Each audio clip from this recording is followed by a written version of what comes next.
বিরতির পর স্বাগত।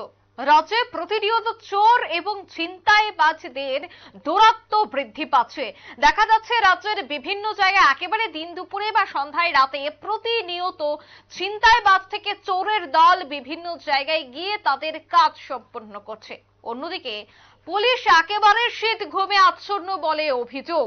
পুলিশের পেট্রোলিং থেকে শুরু করে একেবারে পুলিশের যে টহলদারি তাকে নিয়ে রীতিমতো প্রশ্ন উঠতে শুরু করেছে যে কিভাবে একেবারে সন্ধ্যায় বা দিন দুপুরে সকালে রাতে এতভাবে চোরের দলের আনাগোনা। তবে পুলিশি ভূমিকা কি? পুলিশ কেন সেই চোরকে বা চোরের মাস্টার মাইন্ডদের পাকড়াও করতে পারছে না? একেবারে রাজ্যের প্রত্যন্ত এলাকা নয়, রাজ্যের প্রাণ কেন্দ্র, শহরের প্রাণ কেন্দ্রেও চুরির কাণ্ড সংগঠিত হচ্ছে। দেখা গেছে রামনগর 12 নম্বর ওয়ার্ড এলাকায়, সেখানে অঙ্কিতা পাল নামে একটি মেয়ে কাজ সেরে বাড়ি ফিরছিল, তখনই ছিনতাইবাজ এসে সেই মেয়েটি থেকে একটি গলার চেইন ছিনতাই করে নিয়ে যায়। এই ঘটনার পর পরিবারের লোকজন সঙ্গে সঙ্গে রামনগর থানার পুলিশ ফাঁড়িতে একটি এফআইআর করে। পাশাপাশি এই ঘটনায় এলাকা জুড়ে আতঙ্ক ছড়িয়ে পড়েছে। যেভাবে রাজ্যের বিভিন্ন জায়গায় চুরি ছিনতাইয়ের ঘটনা ঘটছে, সেক্ষেত্রে এবার আতঙ্কিত রাজ্যবাসীর অভিযোগ যে পুলিশি টহলদারি আরো বাড়াতে হবে, নয়তো এভাবেই প্রতিনিয়ত ছিনতাইবাজ বা চোরের দল তাদের কাজ সংগঠিত করবে।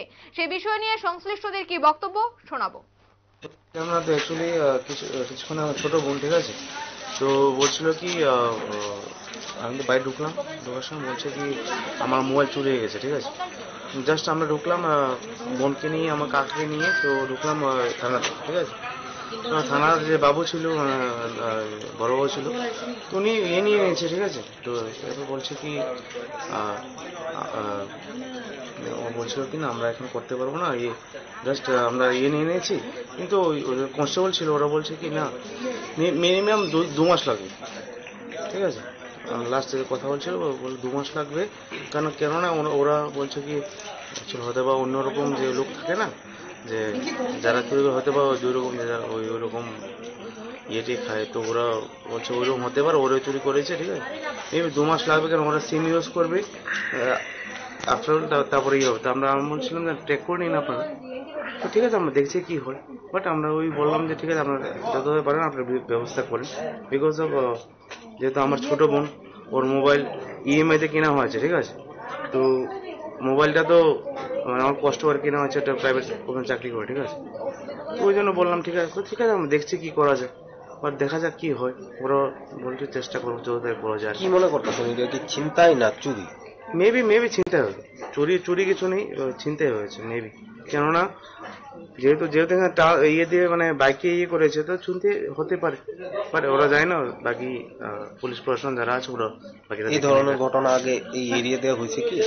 হয়েছে, অনেক হতে পারে। কেননা আমাদের এখান থেকে, আমাদের বাড়ি থেকে বেশি দূর না আমাদের মানে কি বলছি মানে আমাদের বর্ডার অনেক হতে পারে, ঠিক আছে।